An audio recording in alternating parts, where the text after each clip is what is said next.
প্রিয় বন্ধুরা, এটা কি হলো? না ভাবা কথা, না দেখা কথা হয়ে গেল আজকে। কেননা ডোনাল্ড ট্রাম্প ইসরায়েলের প্রধানমন্ত্রীকে ওপেনলি গালি দিয়েছে। এমন খারাপ ভাষায় গালি দিয়েছে যেটা আমি আপনাদের সামনে বলতে পারবো না।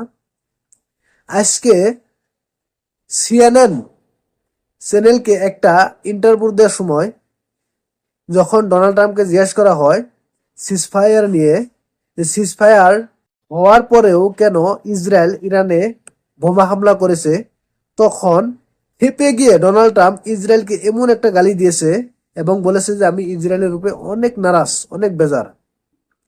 কারণ প্রিয় দর্শক, আপনারা সবাই জানেন ইরান এবং ইসরায়েলের মাঝে সিজফায়ার হয়েছিল। আর সেই সিজফায়ারটা ডোনাল্ড ট্রাম্প এলান করেছিল।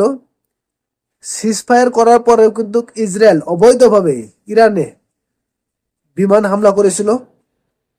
যখন বিমানগুলা গেছিল তখনও ডোনাল্ড ট্রাম্প ফোন করে বলেছিল বেঞ্জিনিয়াম নেতানিয়াহুকে যে বিমানগুলো ঘুরাই আনতে, ইরানে হামলা করতে মানা করেছিল।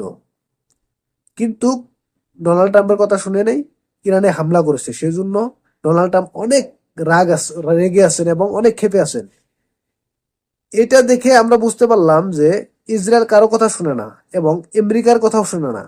আর সেই জন্য ডোনাল্ড ট্রাম্প অনেক লজ্জা পেয়েছেন এবং অনেক ক্ষেপে গেছেন। ইসরায়েলকে এত খারাপ ভাষায় গালি দিয়েছেন।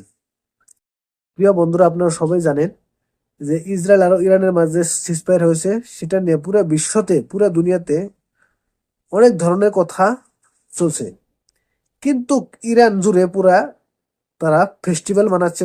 বলতে গেলে ইরানে আজকে ঈদ, এরকম সব মানুষ ইরান এবং প্যালেস্টাইনের পতাকা নিয়ে রাস্তায় এসে আনন্দ উল্লাস করছে।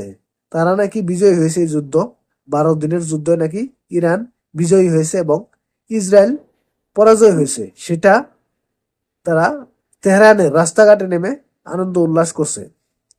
তো প্রিয় দর্শক, আপনারা কি বুঝলেন এই 12 দিনের যুদ্ধ? কে হেরেছে, কে জিতেছে? অবশ্যই কমেন্ট বক্সে বলবেন। আজকে যে ডোনাল্ড ট্রাম্প যেটা দিছে ভাই, বাস পচা লাগবো।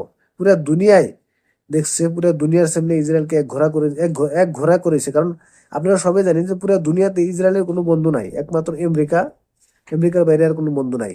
আমেরিকাও ধীরে ধীরে ইসরায়েল থেকে দূরে চলে যাচ্ছে, ওপেনলি গাল দিচ্ছে, দোষারোপ করছে। তো পুরো দুনিয়াতে ইসরায়েল এক ঠাইসা হয়ে যাবে, এক ঘোড়া হয়ে যাবে, ইসরায়েলে কোনো বন্ধু থাকবে না। তো প্রিয় দর্শক, আপনাদের কি মনে হয় অবশ্যই কমেন্ট বক্সে জানাবেন। ভিডিওটা দেখার জন্য অনেক অনেক ধন্যবাদ।